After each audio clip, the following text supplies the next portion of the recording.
Tove, how have you been? The fire made me think of the myths and legends Sven loved. Would you indulge me with a tale? I would be glad to hear of Svartalfheim. I would not tell it half as well, but his favorite was a fable, to remind us to find meaning in our deeds and not in how others think of us. Svartalfheim was not short of legendary dwarven blacksmiths. Everyone has heard of Ivaldi, of Brucker and Sindri. But this tale is of a stonemason. He lived as far south as he could, where Gulnamar meets Vangvin.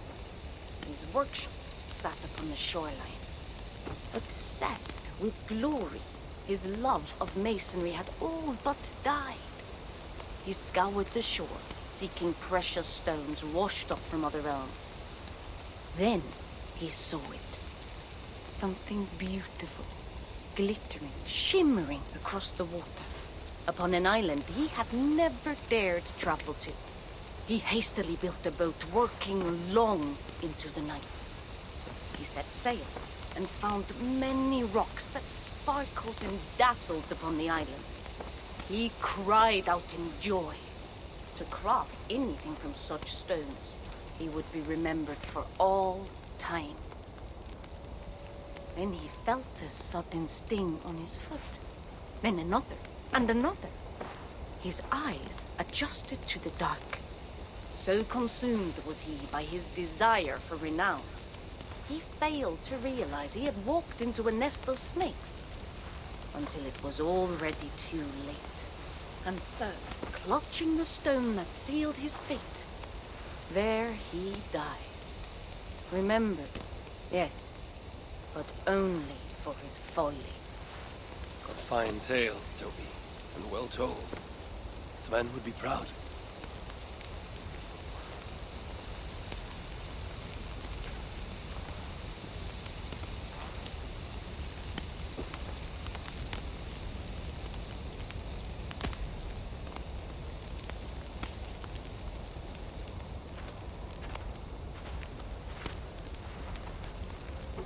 Are you and Bridget well? Of course. The flames soothe my mind, as do the tales told here. You have one to share, Gunnar. A legend of Svartalfheim. Aye, a story of a king who could not see the wood for the trees. Radeon, greatest of dwarven kings. Within his palace in Gulnamar, he wanted for nothing except an heir. Radeon and his wife had grown old. Perhaps too old. Late one night, consumed with worry, Radeon walked in the shadow of his vast mountaintop palace, tears in his eyes. "A great king! What ails you?" a voice said. Afraid, Radeon saw no one. "Who goes there?" he replied. Then he saw who addressed him. A vast and ancient tree, perhaps almost as old as Ymir himself. Radeon sat upon its roots and told the tree he feared he was too old to give his subjects the legacy they deserved. The tree was so moved, it wept and offered its tears to Radeon. "Drink, great king," it said, "and your woes shall be washed away." Radeon observed the grass, the meadows, the leaves of the tree. His subjects' happiness could be seen in how they cared for the land. His legacy was all around him. Radeon felt at ease, realizing he had everything he needed, and asked that the land receive the tree's gift instead. The trees' happy tears flowed evermore, enriching the land. 9 moons passed, and a baby's cry rang through Reidmar's palace. Long would dwarves place gifts in the weeping tree's roots, in memory of Reidmar and his kindness that shaped all he touched. All things happen when they should, old friend. I hope so.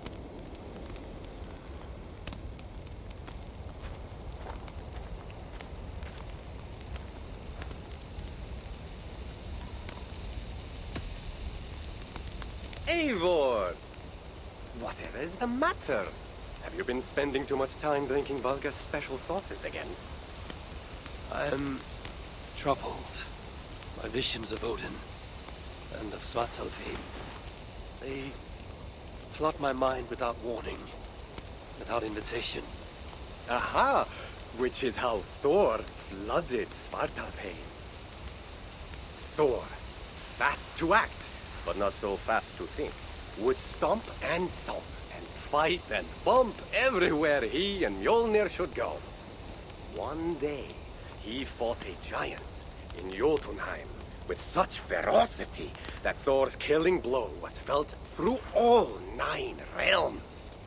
The ground shook, mountains rose up, hills tore apart, creating canyons, and north of Svaladal, the massive lake that housed the springs of Yggdrasil split open, flooding all of Svartalfheim. The dwarf king, Hreidmar, acted swiftly. He built 3 mighty dams, preventing further damage to his realm, working alongside his beloved subjects. So surprised was one builder to see the great king working as an equal that he slipped, tumbling into the raging waters below. Without hesitation, Hreidmar leapt, once from his horse and again from the center of the dam's lip, diving into the frightful torrent. Before the builder could even cry for help, Hreidmar was pulling him onto dry land. And so 2 giant statues were built to honor the king, one for each leap of unthinking bravery, and stood until the end of days. Until Ragnarok. Aye! So you see, actions ripple outward, like a stone falling into a lake. Or like Thor crushing a Jotun skull with Mjolnir. Affecting everything, whether foretold or unknown. I fear my tale has only worsened your concerns. No, a good story is a log that feeds a mind's flame. Thank you, friend.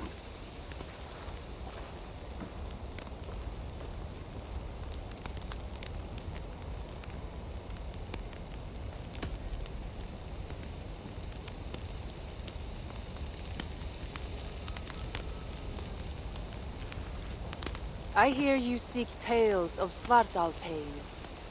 You are not alone in your glimpses of the Aesir.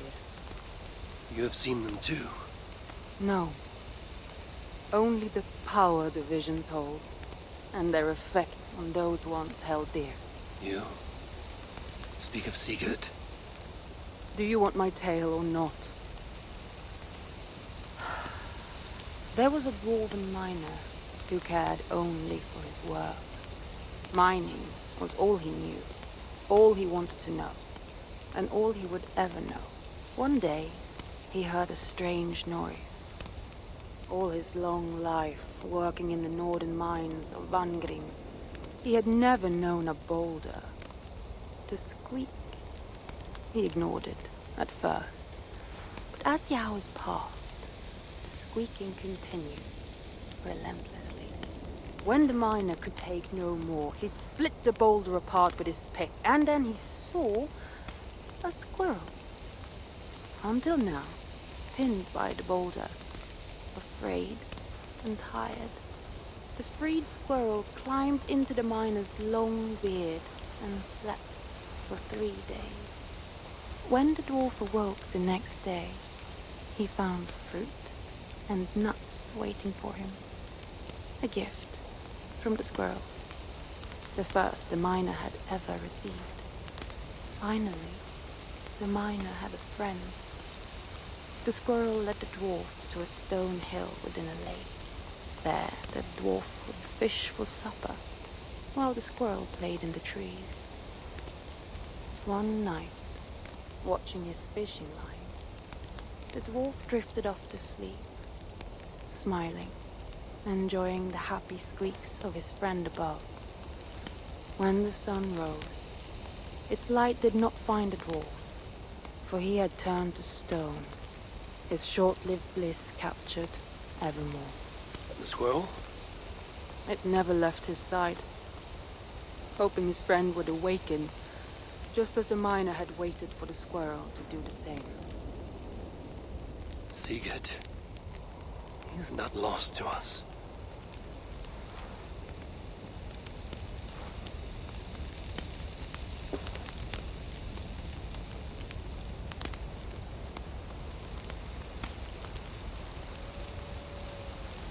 In every great story, there's truth to be found. I wonder what could be found in Svartalfheim, the place they spoke of.